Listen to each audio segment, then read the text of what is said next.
नमस्कार, मैं सुमित स्वर्णकार आपका आज फिर से स्वागत करता हूं हमारी ऑनलाइन क्लास में। हम टॉपिक कर रहे हैं फाइनेंशियल अकाउंटिंग, जिसमें हमने पिछले 2 दिनों में उसके कुछ बेसिक्स के बारे में जाना। आज उसी जर्नी को हम आगे बढ़ाते हैं। हमारा आज का जो टॉपिक है वो है आपका qualities of an ideal financial statement. जी हाँ,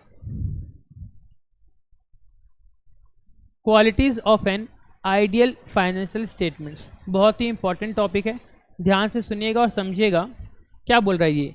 ये कहता है कि अगर आप एक फाइनेंशियल स्टेटमेंट बना रहे हो तो आपके द्वारा बनाए गए फाइनेंशियल स्टेटमेंट में क्या क्या चीज़ होना चाहिए। मतलब अगर कोई एक सही तरीके से अगर बनाया जाए फाइनेंशियल स्टेटमेंट तो उसका कैरेक्टरिस्टिक्स कैसा होना चाहिए, वो हम आज डिस्कस करने वाले हैं। See the first one is the clarity and understandability. आप जो बनाओगे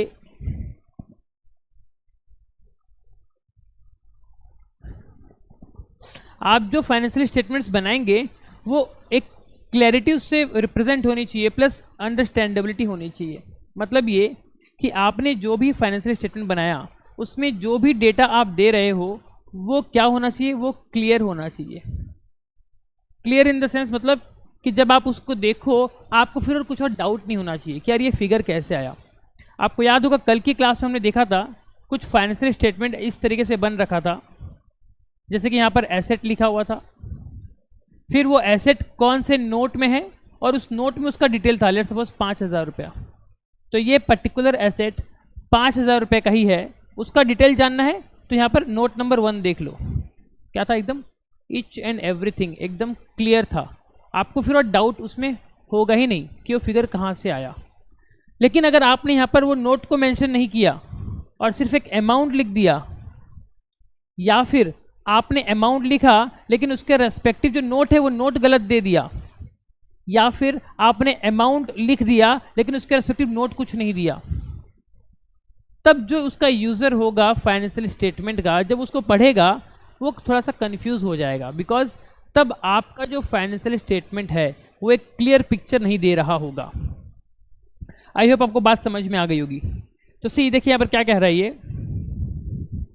financial statements should be clear and easily understandable. Very important, वो इजीली अंडरस्टैंडेबल होना चाहिए। मतलब अगर कोई एक पर्सन थोड़ा सा उसमें अपना कॉमन सेंस लगाए तो उसको रीड करके समझ में आना चाहिए, हाँ भाई ये क्या कह रहा है। आपको याद होगा कल हमने रिलायंस का जब हम एग्जांपल ले रहे थे, हमको वहाँ पर एक चीज़ देखने को मिली थी कि रिलायंस का रेवेन्यू हुआ कुछ लाख रुपए का, कुछ लाख करोड़ रुपए का, और फिर उसके बाद उसका नेट प्रॉफिट हुआ कुछ करोड़ रुपए का। तो जब हम देख रहे थे, वी आर द यूज़र, जब हम देख रहे थे हमको पता चल रहा था आखिर वो बोलना क्या चाह रहा है। यस और no? Then for example use simple language and avoid jargon. मतलब हौच पौच करके मत लिखिएगा आप उसको, कुछ भी गलत डेटा उसके अंदर मत डालिएगा आप लोग।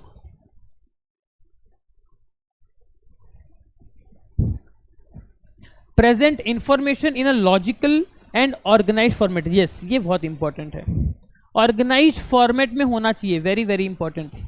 याद कीजिए जब हम अकाउंटिंग की डेफिनेशन पढ़ रहे थे हमने क्या पढ़ा था कि अकाउंटिंग जो आप रिकॉर्ड करोगे है ना, अकॉर्डिंग टू AICPA की डेफिनेशन जो हम पढ़ रहे थे, क्या बोला गया था, accounting is an art of recording, classifying and summarising in a significant manner. आपको एक तरीका बताया जाएगा, वो सिग्निफिकेंट मैनर में आपको रिकॉर्ड करना है। मतलब क्या, आपको ऑर्गेनाइज्ड तरीके से रिकॉर्ड करना है ताकि उसका जो यूज़र हो जब वो उसको पढ़े, यस, उसको समझ में आए कि ये फाइनेंशियल स्टेटमेंट क्या कह रहे हैं। आई होप आपको यहाँ तक बात समझ में आई होगी। फिर आपको क्या बात का ध्यान रखना है, फिर आपको ध्यान रखना है कि आप जो फाइनेंशियल स्टेटमेंट बनाओगे वो रेलिवेंट होना चाहिए। मतलब क्या, आपके द्वारा दिया गया डेटा यूज़र के लिए, यूज़र मतलब जो उस फाइनेंशियल स्टेटमेंट को पढ़ रहा है उसके लिए रेलिवेंट होना चाहिए, ताकि उसके बेसिस पे वो अपना डिसीजन ले सके। हमने लास्ट क्लास में देखा था कि who are the various users of financial statement, कौन कौन डिफरेंट यूजर्स हैं, जैसे कि investors, creditors, management, government authorities, tax authorities and so on. ऐसे हमने बहुत सारे यूजर्स के बारे में देखा था।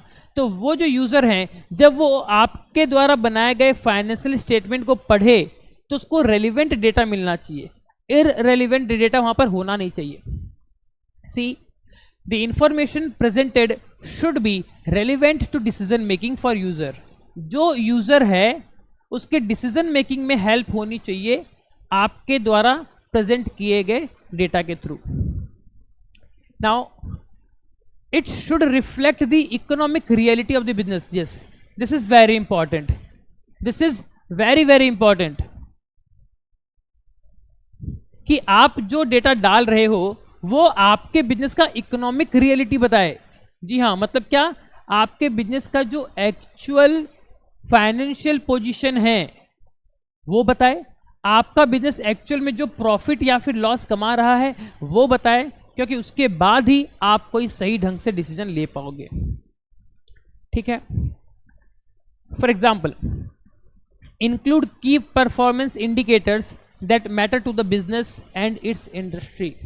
फॉर एग्जाम्पल एकदम सिंपल सी बात बता रहा हूँ कि आपके द्वारा बनाया गया फाइनेंशियल स्टेटमेंट्स में आप अगर बिजनेस कर रहे हो तो आपको नहीं लगता कि जो हम सेल्स कर रहे हैं वो सेल्स बहुत ज़्यादा इंपॉर्टेंट है, तो सेल्स का फिगर हमको पूरा एक्यूरेट दिखाना चाहिए, क्योंकि इसी सेल्स के फिगर के ऊपर बेस करते हुए जो गवर्नमेंट डिपार्टमेंट है वो जीएसटी कलेक्ट करेगा। इसी सेल्स की फिगर को देखते हुए मैनेजमेंट अपना डिसीजन को चेक करेगा कि हमने इस साल जो टारगेट रखा था क्या वो हम फुलफिल कर पा रहे कि नहीं कर पा रहे। तो जो भी इंपॉर्टेंट चीज़ें हैं वो सब क्लियरली आपके द्वारा बनाए गए फाइनेंशियल स्टेटमेंट में दिखना चाहिए, वो रिफ्लेक्ट होना चाहिए। अगर आपके द्वारा बनाए गए फाइनेंशियल स्टेटमेंट में ये चीज़ क्लियर है तो हम बोल सकते हैं कि आपने रेलिवेंट डेटा प्रोवाइड किया है और वो यूज़र के काम आ रहा है उसके डिसीजन लेने के लिए।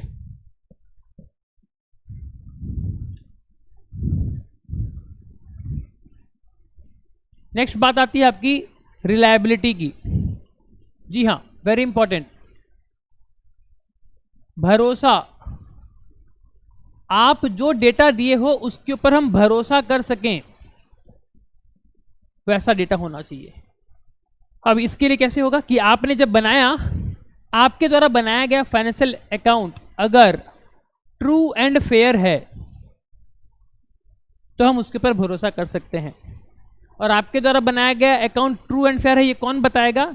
ये जब आप अपने बुक्स का ऑडिट करवाओगे तो जो चार्टर्ड अकाउंटेंट आएगा वो साइन करके देगा कि यस मैंने इस ऑर्गेनाइजेशन के फाइनेंशियल स्टेटमेंट्स को चेक किया है और मैंने ये पाया है कि इस फाइनेंशियल स्टेटमेंट्स जो बने हैं वो ट्रू एंड फेयर हैं।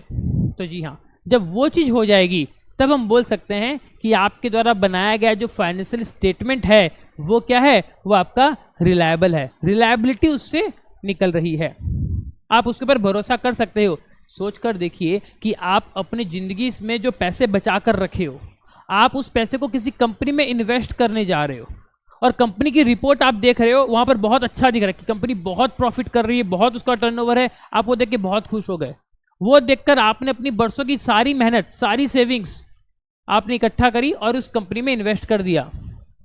क्या हो कि अगर वो कंपनी फ्रॉड निकल जाए, क्या हो कि वो डेटा सारा का सारा झूठ हो। आपको पता है बहुत सारे ऐसे स्कैम होते हैं। एक एग्जांपल आपको देता हूं मैं, आप लोग अगर थोड़े फ्री रहेंगे तो आप यूट्यूब में इसकी केस स्टडी देखिएगा, सत्यम स्कैम। आई होप बहुत लोगों ने शायद इसके बारे में सुना भी होगा, सत्यम स्कैम। अगर किसी ने सुना है तो please raise your hand. Anybody जो ये वीडियो देख रहे हैं, अगर आपने ये सत्यम स्कैम के बारे में सुना है तो please raise your hand. Okay, किसी ने नहीं, तो अगर नहीं देखा है तो आई एम रिक्वेस्टिंग यू कि आप लोग जब आपको थोड़ा सा 15-20 मिनट का भी समय अगर मिले तो आप लोग प्लीज़ इसको देखिएगा। यूट्यूब में इसके ऊपर बहुत अच्छे से केस स्टडी है, आप लोग देखिएगा कि सत्यम केस में आखिर हुआ क्या था। तब आपको पता चलेगा इस पॉइंट की अहमियत, ये जो पॉइंट बोल रहा है रिलायबल, इसकी अहमियत आपको पता चलेगी। तो क्या कह रहा है ये कि आप जो फाइनेंशियल स्टेटमेंट बना रहे हो, एक अच्छा फाइनेंशियल स्टेटमेंट क्या होगा जब उसके अंदर का जो इंफॉर्मेशन आपने प्रोवाइड किया है वो एक्यूरेट रहेगा, वो रिलायबल रहेगा और वो उस बिजनेस का रिफ्लेक्ट करेगा क्या, actual financial transaction and events. जी हाँ, झूठ मूठ के ट्रांजेक्शन को नहीं डालेगा, वो जो एक्चुअल है, जो एक्चुअल में हुआ है आपने जो कमाया है, आपका जो बिजनेस है, ईच एंड एवरीथिंग, हर एक एक ट्रांजेक्शन कंप्लीट होना चाहिए, एक्यूरेट होना चाहिए, तभी हम बोल सकते हैं कि आपके द्वारा दिया गया डेटा क्या है, रिलायबल है। आप इसको कुछ इस तरीके से सोचिए कि आप अगर किसी डॉक्टर के पास जा रहे हो आपका इलाज कराने के लिए, और डॉक्टर आपकी बॉडी की कुछ चेकअप आपको रिकमेंड करता है कि आप ब्लड टेस्ट करवाइए, आपका शुगर वगैरह, ब्लड प्रेशर वगैरह, कुछ थायराइड वगैरह आप चेकअप करवाइए, उसने आपको रिकमेंड किया। आप जिस डायग्नोसिस सेंटर पे गए, उसने जब रिपोर्ट दी, वो रिपोर्ट क्लियर नहीं थी, मतलब उसमें रिपोर्ट में कुछ, जैसे डॉक्टर हैंड राइटिंग लिखते हैं ना, मेडिसिन रिकमेंड करता है, तो वो कुछ इस तरीके से ऐसे करके वो रिपोर्ट में आपको लिख के दिया था। अब आप बताइए, इसके आधार पे डॉक्टर आपका क्या ट्रीटमेंट करेगा? आपने जो डायग्नोसिस रिपोर्ट डॉक्टर को थमाई वो रिलायबल ही नहीं है। अब डॉक्टर अपना डिसीजन कैसे ले कि मुझे अपने पेशेंट को ये मेडिसिन देनी है कि नहीं देनी है? तो सोच कर देखिए। ठीक उसी तरीके से एक ऑर्गेनाइजेशन का प्रॉपर, अगर हम बोल सकते हैं, ऑर्गेनाइजेशन का अगर कुछ सोल है, किसी भी बिजनेस का अगर कोई सोल है, उसकी आत्मा है, तो वो आत्मा कौन है पता है आपको? वो आत्मा है फाइनेंस। अगर आपके बिजनेस का फाइनेंस ही पुअर है तो फिर आपका तो बेड़ा गर्क होना निश्चिंत है। Finance is the backbone of your business, ऐसा बोला जाता है। जितना स्ट्रांग आपका फाइनेंस होगा उतना स्ट्रांग आपका आगे बिजनेस जाएगा। इस चीज को समझिएगा, ठीक है। फॉर एग्जाम्पल, आपको यह इंश्योर करना है, ensure that the financial data is audited by a reputable accounting firm to enhance reliability. जी हाँ, आपको एक और केस बताता हूं। जब सत्यम केस हुआ था, सत्यम बेसिकली एक आईटी कंपनी थी। इस आईटी कंपनी ने क्या किया, एक ऐसा दौर आया था जब बाकी सारे सॉफ्टवेयर कंपनी लॉस में चल रहे थे, ये कंपनी अपना प्रॉफिट दिखा रही थी। ये कंपनी अपना प्रॉफिट दिखा रही थी और लोगों को ये बोल रही थी कि देखो हमारी कंपनी इतना प्रॉफिट कर रही है, जहां बाकी कंपनियां डूब गई हैं हम अभी भी प्रॉफिट कर रहे हैं। आप आइए और हमारी कंपनी में इन्वेस्ट कीजिए, ज्यादा से ज्यादा इन्वेस्ट कीजिए, क्योंकि हम बहुत अच्छा कर रहे हैं। और मालिक जो था इस कंपनी का, उसकी बात को कोई नहीं मानता। लेकिन जब इस कंपनी का ऑडिट हुआ, ऑडिट पता है किसने किया था? एक बिग 4 कंपनी है, पीडब्ल्यूसी। पीडब्ल्यूसी इज अ बिग 4 कंपनी। वो बिग 4 कंपनी के सीए ने इसका ऑडिट किया था, तो लोगों का भरोसा आ गया, वाओ, बिग 4 जितनी बड़ी कंपनी ने अगर ऑडिट किया है और कह रही है कि ये पिक्चर ट्रू एंड फेयर है, तो भैया आंख बंद करो और पैसे लगा दो। तो देख पा रहे हो आप, एक रेप्यूटेबल अकाउंटिंग फर्म का कितना एक इज्जत होता है। लेकिन क्योंकि स्कैम था वो, तो यहां पर उसने इसको भी ले डूबा। पीडब्ल्यूसी का नाम भी थूथू हो गया ड्यू टू उस स्कैम के लिए। बाकी डिटेल में आप लोग देख लीजिएगा, मैंने आपको बता दिया है। तो हमने क्या देखा, आप जो अकाउंट बनाओगे वो क्लियर होना चाहिए, अंडरस्टैंडेबल होना चाहिए, रेलिवेंट डेटा सिर्फ होना चाहिए और वो रिलायबल होना चाहिए। अगर अभी तक में आपको कुछ भी डाउट है तो प्लीज आप लोग पूछ सकते हैं।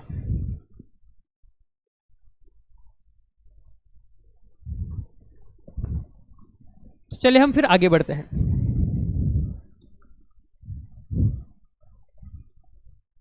दूसरा इंपॉर्टेंट आता है आपका कंपेरेबिलिटी। जी हाँ, अगर आपका फाइनेंशियल स्टेटमेंट आपने जो बनाया है और फर्स्ट ईयर और सेकेंड ईयर का जो डेटा है वो अगर कंपेयर नहीं हो आपस में, तो फिर आपका डेटा जो है वो सही नहीं बना है। तब हम बोल सकते हैं कि आपके द्वारा बनाया गया जो फाइनेंशियल स्टेटमेंट है वो सही नहीं बना है। हम क्या पढ़ रहे हैं? हम पढ़ रहे हैं अभी qualities of an ideal financial statement. एक अच्छा फाइनेंशियल स्टेटमेंट की क्या क्या क्वालिटीज होते हैं, क्या कैरेक्टरिस्टिक्स होते हैं। तो हमने क्या जाना? कंपेरेबिलिटी। जी हाँ, जब अगर आपके द्वारा बनाया गया फाइनेंशियल स्टेटमेंट कंपेयर करने लायक होगा, कंपेयर कब होगा? याद कीजिए हमारी फर्स्ट क्लास हमने बोला था कंसिस्टेंसी प्रिंसिपल आपको फॉलो करना पड़ेगा। मतलब फर्स्ट ईयर आपने जो तरीका अपनाया था अकाउंट्स बनाने के लिए, सेकेंड ईयर भी वही तरीका आप अपनाओगे, तभी आप 2 साल के डेटा को कंपेयर कर पाओगे, क्योंकि दोनों का नेचर सेम रहेगा। ऐसा नहीं कि इस साल जो मनमर्जी आया कर दिया, अगले साल जो मनमर्जी आया कर दिया, ऐसे करोगे गड़बड़ हो जाएगा। तो ये ऐसी गलती ना हो, उसके लिए कंपनी आपको हर साल देती है क्या मालूम? Accounting policy. आपको आपकी जो कंपनी है वहां से हेडक्वार्टर से आपको मिलेगा क्या कि ये हमारा इस साल का अकाउंटिंग पॉलिसी है, इसको ध्यान में रखते हुए ही आप लोग अपने अकाउंट्स बनाइएगा, क्योंकि ऐसे बनाओगे तो उसके बाद जो आपका फाइनेंशियल स्टेटमेंट बनेगा वो कंपेरेबल बनेगा। हम इस साल के डेटा को पिछले साल के डेटा से कंपेयर कर पाएंगे अगर आप हमारे द्वारा दिए गए इंस्ट्रक्शंस को फॉलो करोगे तो। अगर आपने इस अकाउंटिंग पॉलिसी को फॉलो नहीं किया तो फिर आपका डेटा जो है इट मे बी पॉसिबल कि बहुत सारे एस्पेक्ट के ऊपर वो कंपेरेबल ना हो। छोटा सा एग्जांपल आपको देना चाहता हूं। मान लीजिए कि आपकी कंपनी कहती है कि अगर आपके पास फिक्स्ड एसेट्स हैं और हम उस फिक्स्ड एसेट्स के ऊपर लेट सपोज कंपनी कहती है कि हम ऑलवेज 5% डेप्रिसिएशन क्लेम करेंगे, क्योंकि कंपनी का अपना ही ऐसा मानना है कि 5% अगर हम चार्ज करें इट्स अ रीजनेबल वन, क्योंकि हमारा एसेट अकॉर्डिंगली उतने साल तक जाएगा। ऐसा कंपनी ने कहा, ऐसा कंपनी की अकाउंटिंग पॉलिसी ने कहा। तो आपको क्या करना पड़ेगा, every year, year 1, year 2, year 3 and so on, जब तक आपके पास ये एसेट रहेगा आप एवरी ईयर 5% डेप्रिसिएशन कैलकुलेट करते जाओगे और उस एसेट की वैल्यू को चेंज करते जाओगे, 5% से डेप्रिशिएट करते जाओगे। अब मान लीजिए किसी कारण ईयर 3 में आपका मन किया नहीं यार ये 5%, कंपनी जो बोलती है उसको बोलने दो, मुझे कंपनी का कोई परवाह नहीं, मैं इस ब्रांच का हेड हूं, मेरे को लग रहा है ये ज़्यादा होना चाहिए डेप्रिसिएशन, चलो ज़्यादा चार्ज कर देते हैं। तो क्या हो जाएगा, आपने यहाँ पर 5 के बजाय 15% कर दिया। अब खुद सोच कर देखिए कि जब हम इन 2 ईयर के डेटा को चेक करेंगे, यहाँ पर 5% डेप्रिसिएशन किया गया था, यहाँ पर 15% किया गया था, अब ये दोनों जो हैं क्या हो गए, अब ये कंपेरेबल नहीं रहे। क्यों नहीं रहे, क्योंकि ईयर 2 का जो डेटा बना था वो अकॉर्डिंग टू अकाउंटिंग पॉलिसी बना था, जैसा जैसा अकाउंटिंग पॉलिसी ने कहा वैसा बना था। लेकिन ईयर 3 में आपने अकाउंटिंग पॉलिसी के जो नियम है आपको उसको ओवरराइड कर दिया, आप बोलते नहीं मैं उसको नहीं मानता, हो गई गड़बड़ी। तो इसीलिए ध्यान रखिएगा कि एक आइडियल फाइनेंशियल स्टेटमेंट कब बनेगा, जब उसका जो डेटा है वो कंपेरेबल हो। ठीक है, तो देखिए क्या बोला गया यहां पर, user should be able to compare financial statements over time and with other companies in the same industry. जी हाँ, जो यूजर्स हैं, चाहे वो मैनेजमेंट हो, क्रेडिटर्स हो, इन्वेस्टर्स हो, कोई भी यूजर हो, अगर वो उस कंपनी के फाइनेंशियल स्टेटमेंट को पढ़ रहा है तो वो कंपेयर कर सके कि पिछले साल क्या था, इस साल क्या था। याद कीजिए कल की क्लास में हमने डिस्कशन किया था जब आपको मैं रिलायंस का बैलेंस शीट दिखा रहा था, वहां पर इन्वेंट्री पिछले साल 45,000 थी और इस साल बढ़कर 48,000 हो गई। तो हम कंपेयर कर पा रहे थे कि देखो 3,000 इन्वेंट्री यहाँ पर बढ़ गया, इजंट इट। तो आपको वो चीज़ को ध्यान में रखना पड़ेगा कि आपका फाइनेंशियल स्टेटमेंट जो है वो क्या होना चाहिए, कंपेरेबल होना चाहिए, और यूजर जो है वो उसको अच्छे से कंपेयर कर सके। फिर for example use consistent accounting methods and reporting standards. जी हाँ, जो हम ऑलरेडी डिस्कस कर चुके हैं कि आपको क्या करना पड़ेगा, आपको कंसिस्टेंट होना पड़ेगा। किसके ऊपर, आप जो अकाउंटिंग मेथड फॉलो कर रहे हैं उस अकाउंटिंग मेथड के ऊपर आपको कंसिस्टेंट रहना पड़ेगा। मतलब ईयर 1 में जो अकाउंटिंग मेथड्स आप लगाए थे, ईयर 2, 3, 4, 5, 6 एंड सो ऑन आप वही मेथड लगाते जाओगे।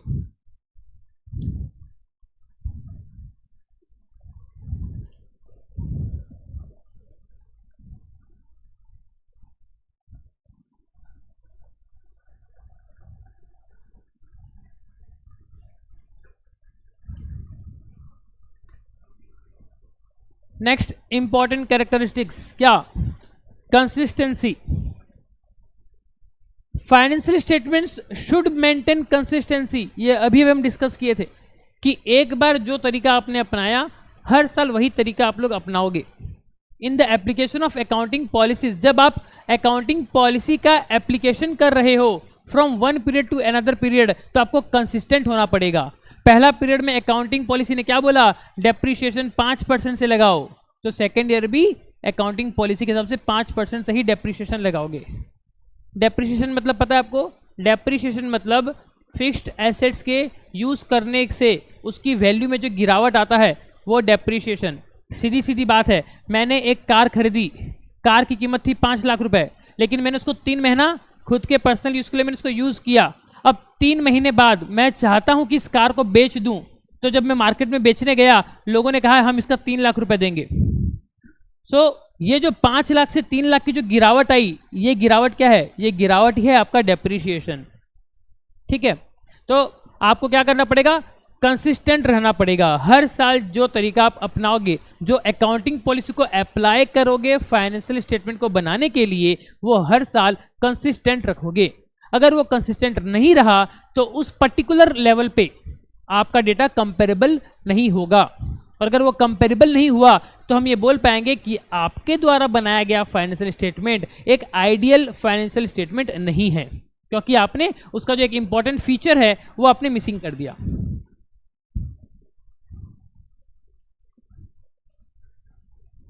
देखिए एग्जाम्पल में भी वही दिया गया है, if a company changes it's depreciation method. आपको हमने बताया था पिछली क्लास में, डेप्रिसिएशन स्ट्रेट लाइन मेथड से होता है या फिर रिटर्न डाउन वैल्यू मेथड से होता है।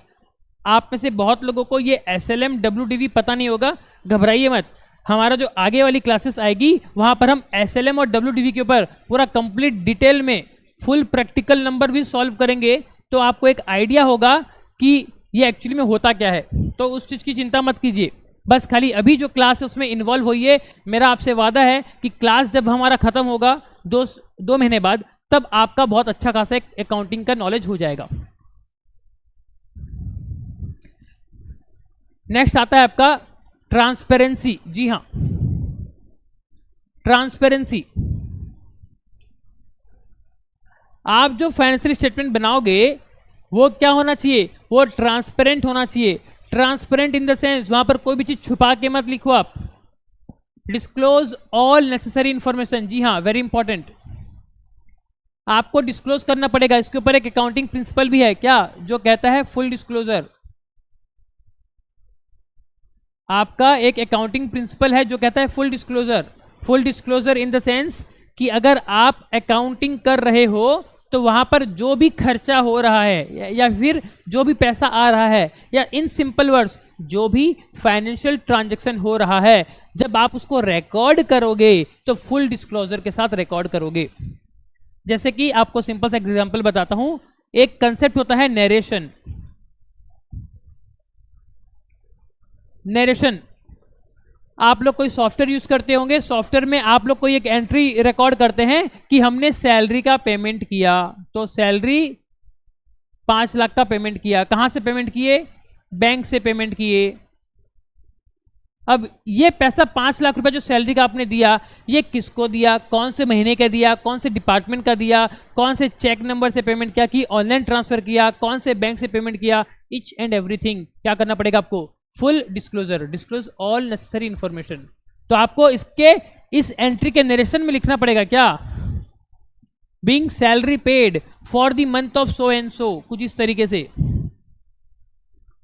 बीइंग सैलरी पेड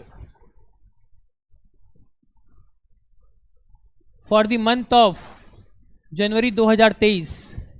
अगर आपने चेक से पेमेंट करी है तो वाइड चेक नंबर 1 2 3 4 5 6 डिजिट का चेक नंबर, चेक का डेट और कौन से बैंक का था, लेट सपोज SBI का था। तो आप नरेशन में क्या लिखोगे, कुछ इस तरीके से, being salary paid for the month of January 23, vide cheque number इतना, डेट इतना ऑफ SBI। तो ये क्या हो गया, फुल डिस्क्लोजर। तो हम क्या बोलेंगे, अगर आप ऐसा तरीका अपनाओगे क्या, डिस्क्लोज ऑल नेसेसरी इंफॉर्मेशन, तभी हम बोलेंगे कि आप जो फाइनेंशियल स्टेटमेंट बनाए हो ना वो एक आइडियल फाइनेंशियल स्टेटमेंट है। अगर ये चीज मिसिंग रही तो वो पूरी तरीके से आइडियल नहीं है, ऐसे हम बोल सकते हैं। फर्दर और एक चीज देखिए, यहां पर क्या बोल रहा है ये, disclose all necessary information. Disclose all necessary information even if it reflect negatively on the company. अगर वो कंपनी के लिए नेगेटिव भी है आपको दिखाना पड़ेगा। मतलब कोई ऐसा ट्रांजैक्शन जिसको रिकॉर्ड करने से कंपनी का लॉस दिख रहा है, तब भी आपको उसको रिकॉर्ड करना पड़ेगा, क्योंकि अगर एक्चुअल में जो हुआ उसको आप रिकॉर्ड करोगे तभी हम बोल पाएंगे yes you are true and fair. आपके द्वारा जो बनाया गया है फाइनेंशियल स्टेटमेंट वो अभी ट्रू एंड फेयर पिक्चर दे रहा है, क्योंकि आपने यहां पर झूठ नहीं बोला। प्रॉफिट हुआ तो प्रॉफिट दिखाया, लॉस हुआ तो लॉस दिखाया, ये आपको दिखाना पड़ेगा। फॉर एग्जाम्पल, वेरी इंपॉर्टेंट, देखिएगा, disclose contingent liabilities, related party transaction and significant accounting estimates. एक एग्जाम्पल है, कंटिंजेंट लायबिलिटी है या कंटिंजेंट एसेट कुछ है या रिलेटेड पार्टी ट्रांजैक्शन है, ये सब आपको शो करना पड़ेगा। अब कंटिंजेंट क्या होता है, बाकी आपको जरा सा मैं यहां पर समझा देता हूं, समझिए।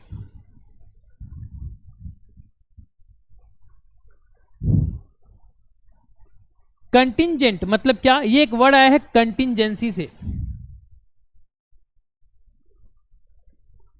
कंटिंजेंसी मीन्स एक ऐसा फ्यूचर का इवेंट जो अगर होता है तो हमको फायदा या नुकसान करवाएगा। मतलब आज मान लीजिए हमारी कंपनी के ऊपर एक केस चल रहा है, केस की सुनवाई कोर्ट में चल रही है।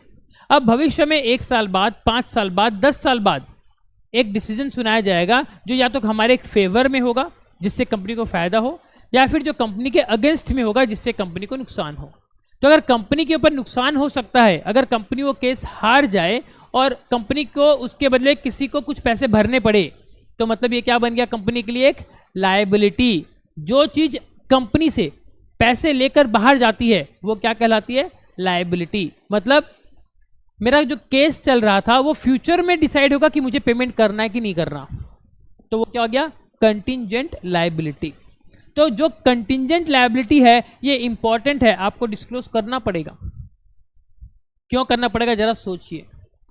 आज की तारीख में कंपनी का प्रॉफिट है, आपने इस चीज को रिकॉर्ड नहीं किया, आज की तारीख में कंपनी का प्रॉफिट है। प्लीज जरा सा फोकस कीजिएगा, बहुत इंपॉर्टेंट डिस्कशन कर रहा हूं मैं, आपको समझ में आएगा। देखिए आज मान लीजिए कंपनी का 5,000 करोड़ रुपए का फायदा हो रहा है, आपने सिर्फ इतना दिखा दिया और इतना दिखा के आपने अपने बुक्स को फाइनल कर दिया कि देखो भैया हम तो 5,000 करोड़ रुपए कमाते हैं और बल्ले बल्ले। अब आइए हमारी कंपनी में इन्वेस्ट कीजिए, हम तो बहुत अच्छी कंपनी है। सिर्फ इतना देखकर लोग बुद्धू बन सकते हैं। तो गवर्नमेंट ने बोला, और जो अकाउंटिंग बॉडी है जिन्होंने अकाउंटिंग स्टैंडर्ड्स को डेवलप किया, बोला नहीं नहीं नहीं, अगर सिर्फ इतना दिखाते हो ना तो ये कंप्लीट पिक्चर नहीं है।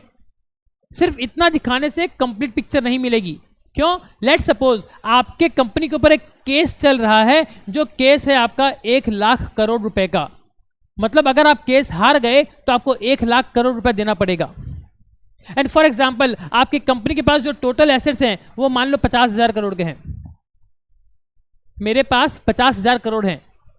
कल अगर हार गया तो 1,00,000 करोड़ देना पड़ेगा, मतलब डबल देना पड़ेगा। तो इफ अगर मैं हार गया, लाऊंगा कहां से, सोचिए। मतलब मेरे पास उतने पैसे है ही नहीं, अगर केस हार गया तो बस गेम ओवर, कंपनी बंद। तो आप बताइए, आपको नहीं लगता कि बहुत इंपॉर्टेंट चीज है ये, इस चीज को डिस्क्लोज करना चाहिए। इसीलिए यहां पर बोला गया कि आपके फाइनेंशियल स्टेटमेंट को हम एक आइडियल फाइनेंशियल स्टेटमेंट तभी मानेंगे जब आपने फुल डिस्क्लोजर किया। Disclose all necessary information even if, चाहे वो आपके लिए नेगेटिव क्यों ना जा रहा हो। तो इसीलिए ये आपकी ड्यूटी है कि जितने भी कंटिंजेंट लायबिलिटीज हैं या एसेट्स हैं, एसेट्स मतलब कोई ऐसा भविष्य में कोई केस वगैरह होगा, अगर आप जीत जाओगे आपको पैसे मिल जाएंगे। आप इसका एक लिस्ट बनाओ, लिस्ट बनाइए, सीरियल नंबर 1, फिर कौन सा केस चल रहा है, कहां पर चल रहा है, कितने रुपए उसमें इन्वॉल्व हैं, और आपके मैनेजमेंट के व्यू से वो आपके लिए एक एसेट बन सकता है कि लायबिलिटी। मतलब आपको इतना तो आइडिया होगा ना कि आप वो केस हारने वाले हो या जीतने वाले हो, तो उसके अकॉर्डिंगली आप एक तो रफ एक एस्टिमेट ऐसे बनाकर रखिए जो आपको डिस्क्लोज करना पड़ेगा।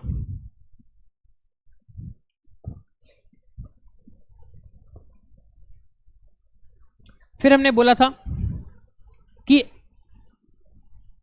मटेरियलिटी, जी हाँ याद कीजिए हमारा फर्स्ट क्लास, कि जब फाइनेंशियल स्टेटमेंट बना रहे हो तो उसमें आपको क्या ध्यान देना पड़ेगा, आपको ध्यान देना पड़ेगा कि आप सिर्फ मटेरियल चीज़ों को अच्छे से हाईलाइट करके दिखाओ, और जो लोग मटेरियल नहीं है उसको आप नॉर्मल किसी भी दूसरे हेड में एडजस्ट कर सकते हो। मैंने एग्जांपल दिया था आपको चाय वाले का, एक 5,000 रुपये का टोटल पैसा लगाकर चाय वाला 500 रुपये का कुछ सामान खरीद रहा है, तो वो उसके लिए मटेरियल है, वो अलग से अपने बिजनेस उसको दिखाएगा कि भैया मैंने 500 रुपये का इन्वेस्टमेंट किया क्रॉकरी सेट में। याद आया आपको फर्स्ट क्लास। सेम अगर रिलायंस इंडस्ट्रीज है जो 50,000 करोड़ की कंपनी है या उससे भी ज़्यादा की कंपनी है, वो कंपनी अगर 500 रुपये खर्चा करती है तो क्या बोलती है, भैया मिसलेनियस खर्चा है, इसको ध्यान मत दो।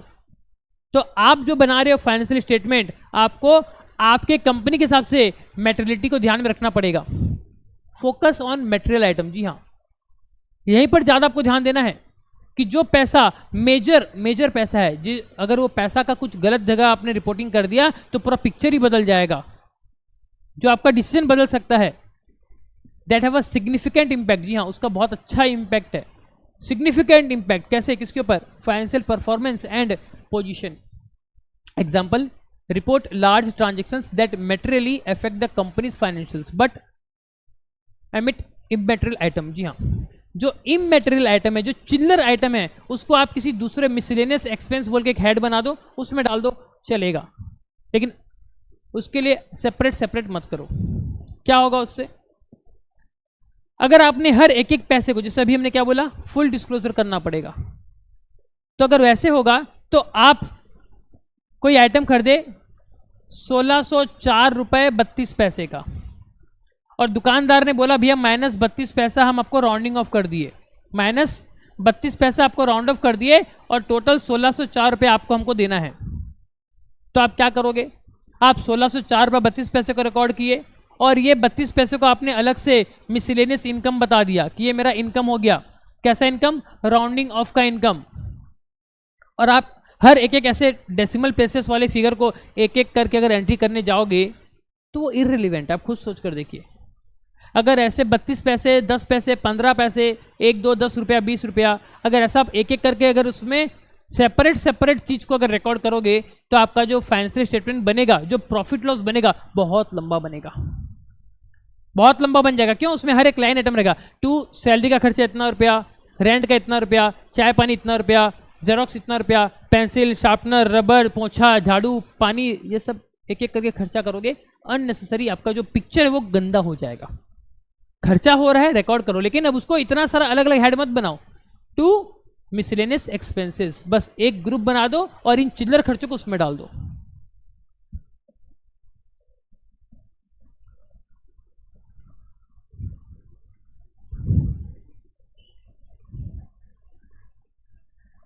टाइमलीनेस, अब खुद सोचिए, जो चीज जिस समय पर जरूरत पड़ती है, अगर उस समय पर अगर वो अवेलेबल ना हो तो फिर उसका कोई यूज नहीं है। Isn't it? तो ये बोल रहा है कि जब आप फाइनेंशियल स्टेटमेंट बनाते हो तो वो टाइमली बनना चाहिए। अगर आप उसको अननेसेसरी, भैया 5 साल बाद बना के दूंगा, लेकिन 5 साल बाद, भैया हमको आज चाहिए, आप 5 साल बाद दोगे तो वो इररिलेवेंट हो जाएगा, हमारे लिए कोई मतलब नहीं देगा। क्योंकि जरूरत कब है? आज। एक मरीज मर रहा है, उसको ऑक्सीजन कब चाहिए? आज चाहिए, अभी चाहिए। लेकिन डॉक्टर क्या बोल रहा है? भैया उसको ऑक्सीजन देंगे लेकिन रुक जाओ, 2-3 महीने बाद देते हैं। तब तक क्या होगा? Game over. तो ठीक उसी तरीके से आपका जो फाइनेंशियल स्टेटमेंट है, जब आप बनाओगे आपको टाइमली उसको रेडी करना पड़ेगा। माइंड में सेट कर लीजिए आप लोग, एक फाइनेंशियल ईयर कब खत्म होता है? वो स्टार्ट होता है 1/4, लेट्स सपोज करंट ईयर का लेता हूं एग्जांपल, 1/4/2023 को हमारा फाइनेंशियल ईयर 2023-24 स्टार्ट हो गया है। ये खत्म कब होगा? 31 मार्च 2024 को। तो माइंड में सेट कर लीजिए, जैसे ही 31 मार्च 2024 आया, इमीडिएटली जितना जल्दी हो सके उतना जल्दी हमको अपने पिछले साल का अकाउंट्स को पूरा रेडी करना है। क्योंकि जितने जल्दी हम उसको रेडी करेंगे उतने जल्दी हम ऑडिटर को अकाउंट्स देंगे, ऑडिटर उसका ऑडिट करेगा और फिर ऑडिट होने के बाद कंपनी लेवल पे उसका मीटिंग होगा और कंपनी का इनकम टैक्स रिटर्न भी फाइल होगा, और फिर जो रिपोर्ट बनेगी वो फिर हम पब्लिकली शेयर करेंगे। अगर हमने लेट किया, अगर हमने वो टाइम पे उसको कंप्लीट नहीं किया जब तक हमको करना था, तो हमने गवर्नमेंट के नियम का बहुत जगह नॉन कंप्लायंस किया, जिसके बदले में हमारे पर लेट फाइन पेनल्टी लग सकती है। अगर वो लग गई तो अननेसेसरी कंपनी से पैसा आउटफ्लो होगा जो कि रुक सकता था। अब आप अगर इसको नहीं ध्यान देंगे तो खुद सोचिए, जैसे ही ऑडिट का पीरियड आता है आपका कितना प्रेशर बढ़ जाता है। आपकी रातों की नींद उड़ जाती है कि यार कल ऑडिटर ये चीज मांग रहा है, मेरे को देना है, मैं सवेरे 6 बजे जाके ऑफिस में बैठ के काम करूंगा, मैं रात को 12 बजे तक ऑफिस में बैठ के काम करूंगा। अननेसेसरी आप प्रेशर दे रहे हो, प्रेशर में आप काम गलत करोगे। तो क्या बोल रही है? टाइमलीनेस। आपको provide financial information in a timely manner, समय पर आपको उसको देना है, सो दैट जो यूजर हैं कैन मेक डिसीजंस प्रॉम्प्टली, वो सही समय पर डिसीजन ले सके, कहीं ऐसा ना हो कि लेट हो जाए।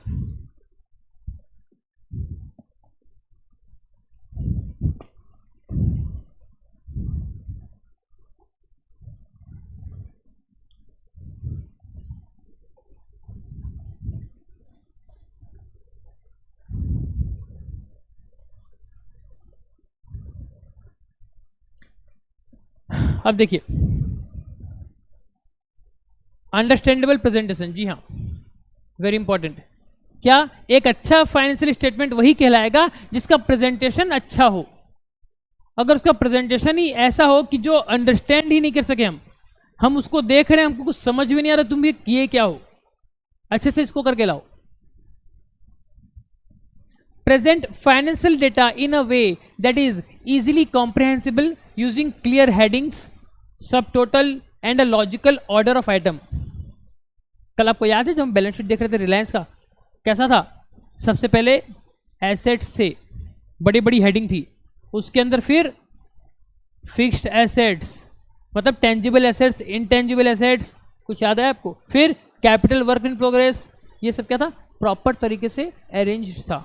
अगर वो वैसे नहीं होता ना, तो आपका जो फाइनेंशियल स्टेटमेंट बन तो जाता, लेकिन वो एक आइडियल फाइनेंशियल स्टेटमेंट नहीं होता। तो इसीलिए आपको इस चीज़ का ध्यान रखना है कि आप जब भी रिकॉर्ड कर रहे हो, आप अच्छे से रिकॉर्ड करोगे।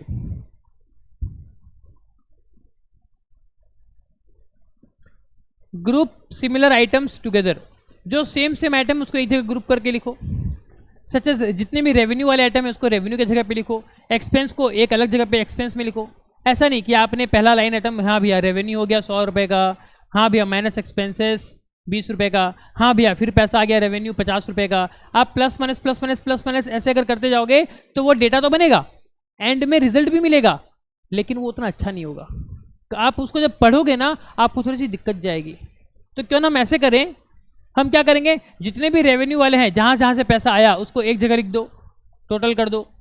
जहाँ जहाँ पर खर्चे हुए उसको एक जगह लिख दो, उसको टोटल कर दो, और फिर रेवेन्यू माइनस एक्सपेंस कर दो, आपको मिल जाएगा प्रॉफिट।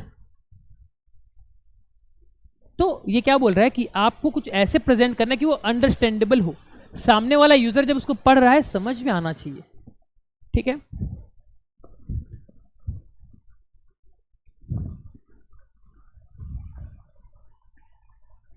नेक्स्ट इंपॉर्टेंट आता है आपका कंप्लायंस विथ अकाउंटिंग स्टैंडर्ड्स।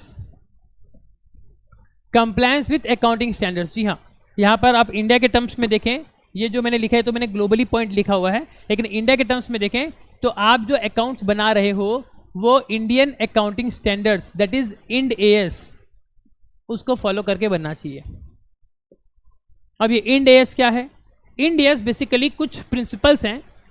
आपके बिजनेस में डिफरेंट आइटम्स होते हैं, लाइक इन्वेंट्री, लाइक आपका employ expenses, borrowing, foreign exchange, fixed assets, ऐसे डिफरेंट आइटम्स होते हैं। तो उन आइटम को आपको प्रॉपर तरीके से कैसे रिकॉर्ड करना चाहिए कि उस तरीके से रिकॉर्ड करने से आपका जो अकाउंटिंग पिक्चर बनेगा वो ट्रू एंड फेयर होगा। ये कुछ प्रिंसिपल्स हैं जो ICAI, Indian institute of chartered accountants of India, institute of chartered accountants of India, उसने बताया है कि आपको इंड एएस फॉलो करना है। बहुत सारे इंड एएस है, एक आइटम का एक इंड एएस है, उसको रेफर करेंगे और फिर उसको जानते हुए आपको आपके अकाउंटिंग को रिकॉर्ड करना पड़ेगा। जैसे एक सिंपल सी बात है, एक अकाउंटिंग स्टैंडर्ड ये कहता है इन्वेंट्री से रिलेटेड कि एट द ईयर एंड आपके पास जो क्लोजिंग स्टॉक बचता है ना इन्वेंट्री का, उसको आप अपने बुक्स में दिखाओगे कैसे? एट कॉस्ट या फिर net realisable value, whichever is lower. आपने 100 रुपये में खरीदा था एक आइटम, लेकिन आज मार्केट में उसको अगर बेचने जाओगे वो आपको 90 रुपये में मिलेगा। तो एट द ईयर एंड आप ये मानोगे कि आपके पास सिर्फ 90 रुपये का स्टॉक है। तब आप झगड़ा करने नहीं जाओगे कि नहीं सर मुझे तो 100 टोंगा किनी थी, मैं तो 100 रुपये में खरीदा था, मैं 90 क्यों दिखाऊं। याद कीजिए, हमने पढ़ा था अकाउंटिंग प्रिंसिपल्स हमारी पहली क्लास में, क्या? Conservatism principal. कंजर्वेटिज्म प्रिंसिपल क्या बोल रहा है? जहां पर आपको लगा कि भैया लॉस होने वाला है उसको बुक कर लो। खुद सोच कर देखिए, जरा सा लॉजिक लगाइए, एकदम कॉमन सेंस है कि भैया जो आइटम आज मार्केट में अगर 90 में मिल रहा है रेडिली, भले ही मैंने उसको 100 में खरीदा था, लेकिन जब मैं बेचने जाऊंगा तो क्या कोई कस्टमर मेरे को 100 रुपये देगा? वो तो वही देगा ना जो मार्केट में चल रहा है।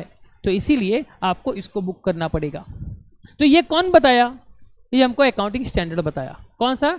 Indian accounting standards, Ind AS. तो ध्यान रखिएगा कि जब आप आपका अकाउंटिंग स्टेटमेंट बना रहे हो, प्लीज एंश्योर कि आपने कंप्लायंस किया हो सारे के सारे अकाउंटिंग स्टैंडर्ड्स का। कौन से? इंड एएस, उसको आप किए होंगे, उसको जरा ध्यान रखिएगा।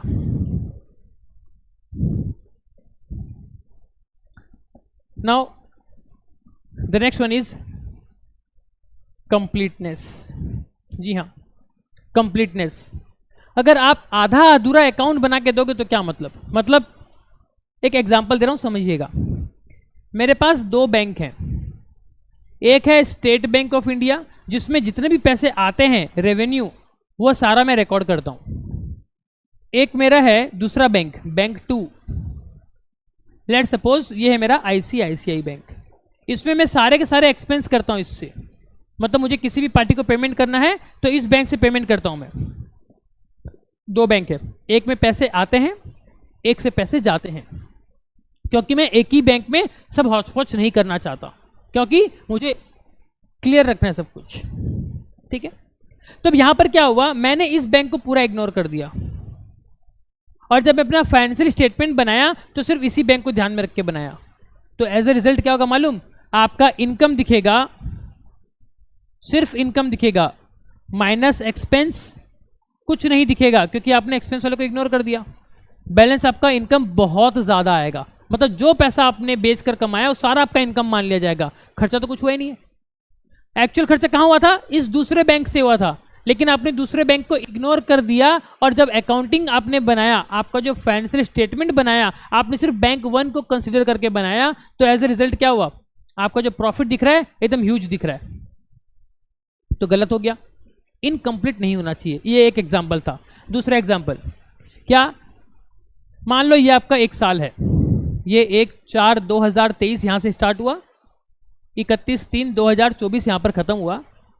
तो मान लीजिए यहां पर ये पूरा 12 महीने का जो पीरियड है, इसमें आप कौन हो, आप अकाउंटिंग टीम हो। आपने एक महीना, फॉर एग्जांपल जुलाई, ये एक महीना आप लोग स्ट्राइक कर दिए कि हमारी सैलरी बढ़ाइए वरना हम काम नहीं करेंगे, आपने स्ट्राइक कर दिया। तो स्ट्राइक कर दिया तो क्या, मैनेजमेंट सोचा कि मान जाएंगे, लेकिन आप लोग नहीं माने, और एट दी एंड जुलाई महीना पूरा खत्म हो गया। फिर मैनेजमेंट ने 1 अगस्त को आपको बोला चलो ठीक है हम आपकी डिमांड मान लेते हैं, आइए और काम करिए। अब आपने क्या किया, आपने आपके अकाउंटिंग में अप्रैल महीने से जून महीने तक, अप्रैल से जून तक आपने पूरा रिकॉर्ड मेंटेन किया था, और अगस्त से लेकर मार्च तक आपने पूरा रिकॉर्ड मेंटेन किया। लेकिन जुलाई महीना क्योंकि आप लोग आए नहीं थे, तो उस दौरान जो भी ट्रांजैक्शन हुआ था आप बोले हम वो नहीं करेंगे, और आपने रिकॉर्ड नहीं किया। तो अब बताइए कि इतना डेटा लेकर अगर आप एक फाइनेंशियल स्टेटमेंट बनाओगे तो क्या वो कंप्लीट होगा कि इनकम्प्लीट होगा? डेफिनेटली वो इनकम्प्लीट होगा। तो इसीलिए आपको बोला गया है कि आपको ऐसा चीज नहीं करना है। Completeness is must. Disclose all relevant financial information including notes to the financial statement to provide a comprehensive view of the company's financial health. आपको वो भी प्रोवाइड करना पड़ेगा नोट्स में। For example provide detailed explanation in the footnotes about complex transactions and financial instruments। जी हाँ, ये आपको detail में देना पड़ेगा। एग्जाम्पल बताता हूं। आपकी कंपनी ने एक फॉरेन डील करी जो थी आपकी $100 में। जिस दिन आपने डील करी उस दिन मान लीजिए फॉर एग्जाम्पल डॉलर का कीमत था 100 रुपए। अब आप खुद सोच कर देखिए, अगर आज के तारीख में वो कंपनी पैसे दे देती तो वो $100 देती, मुझे डॉलर मिलता, मैं बैंक में जाता और बैंक को मैं ये $100 देता, बैंक बदले मेरे को 100 रुपए पर डॉलर के हिसाब से कितना देती, 10,000 रुपए देती। अब हुआ ये, ईयर एंडिंग हो गया, 31 मार्च आ गया। यहां पर मान लीजिए कि जो डॉलर का रेट था वो हो गया आपका $1 इज इक्वल्स टू ₹90। अब वो 90 हो गया। हो सकता है डॉलर का रेट ऊपर नीचे हो सकता है। अब आप सोचिए क्या होगा, अगर मैंने किसी को माल बेचा था, आज 31 मार्च है, वो मुझे पैसे देने वाला था, मान लो वो मुझे $100 दे दिया, मेरे पास $100 आए, मैं बैंक में गया, उसको पैसे दिया, बैंक ने मुझे पर डॉलर के बदले में क्या दिया, 90 दिया, तो मुझे मिला कितना, 9,000 रुपए। तो आपको नहीं लगता कि यहां पर मेरे को 1,000 रुपए का एक नोशनल लॉस हो सकता है? तो ये कुछ डिटेल है, कॉम्प्लेक्स डिटेल है जो आपको दिखाना पड़ेगा। जब आप अपना अकाउंट्स बनाओगे आपको क्या करना पड़ेगा मालूम, आपको फुटनोट में देना पड़ेगा, आपको नोट में बताना पड़ेगा कि जो मेरा फॉरेन एक्सचेंज लॉस है 1000 रुपये का, वो किस तरीके से आया एंड क्यों आया, एंड वाइस वर्सा। अगर आप किसी से को पेमेंट करने वाले हो, आपने माल मंगा लिया था, आप पेमेंट करने वाले हो, तो जब आप $100 पेमेंट करने जाओगे, आप बैंक के पास जाओगे डॉलर खरीदने के लिए, तो आपको अब डॉलर कितना मिलेगा, 90 रुपये में। पहले जाते तो 100 में मिलता, आपको 10,000 चुकाना पड़ता, आज आपको 9,000 चुकाना पड़ रहा है, 1,000 फायदा हो गया। उसको रिकॉर्ड करोगे। कंप्लीटनेस,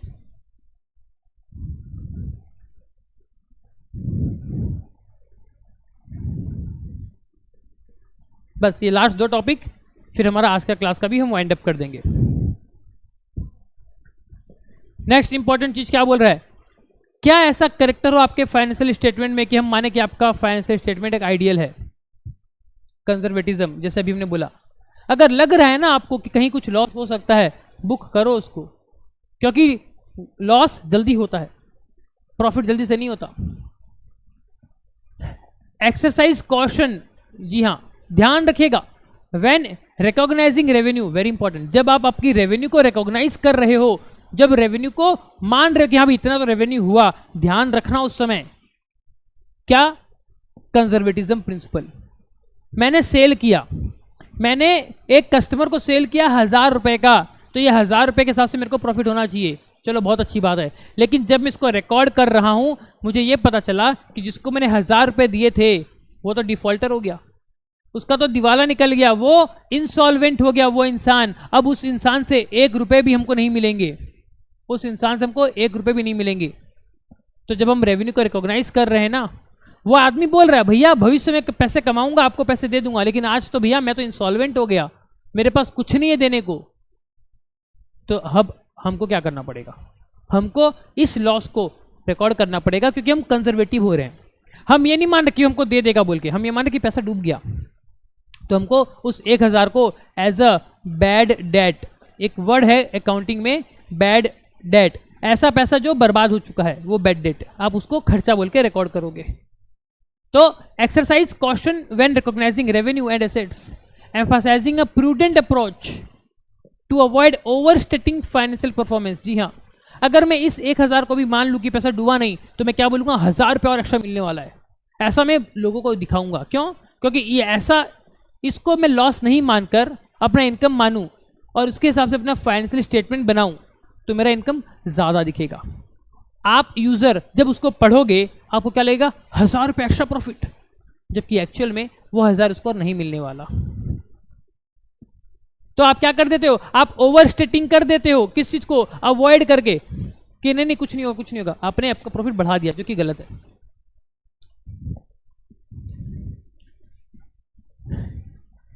देन नॉन बायस, जी हाँ, यहां पर आप जब अकाउंटिंग प्रिपेयर करोगे, शुड बी प्रिपेयर्ड विदाउट बायस।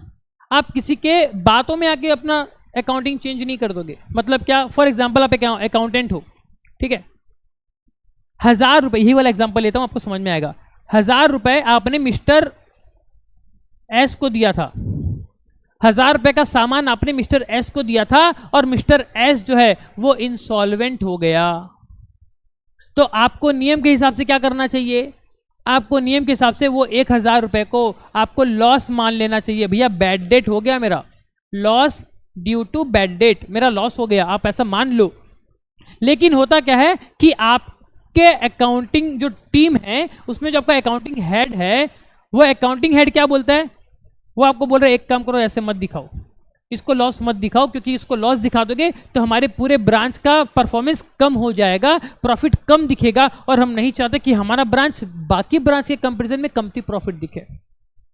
हम चाहते कि आप इसको ना बढ़ा के दिखाओ, आप रिकॉर्ड ही मत करो बैड डेट। मतलब क्या हो गया, आप किसी की बात में आ गए, नहीं, ऐसे मत कीजिएगा। अकाउंटिंग का नियम क्या कहता है कि आप जब रिकॉर्ड मेंटेन करोगे वो कैसा होना चाहिए, नॉन बायस, किसी की बात में आके उसको चेंज मत करो, वरना आपका अकाउंटिंग क्या हो जाएगा, गड़बड़ हो जाएगा, गलत हो जाएगा। सी Financial statements should be prepared without bias, ensuring that management does not manipulate numbers to present a misleading picture. Very important, फिर से आ गया कि मैनेजमेंट अकाउंटिंग डेटा के साथ छिड़खानी ना करे कि हम अपने हिसाब से क्या करें, मैनिपुलेट कर देंगे, जो अकाउंटिंग का डेटा है उसको मैनिपुलेट कर देंगे और एक गलत पिक्चर आपको दिखाएंगे. फिर से एग्जांपल में आ गया हमारा क्या, Satyam case. It's a humble request कि आप लोग आज ही सिर्फ 20 मिनट निकालिएगा और YouTube में सत्यम केस का केस स्टडी देखिएगा, आपको बड़ा मजा आएगा, आप उसको रिलेट कर पाओगे कि हुआ क्या था. भैया मेरे पास एसेट है 1000 रुपये, खुद सोच कर देखिए ये स्कैम कैसे हो रहा है. मैं एक कंपनी हूं,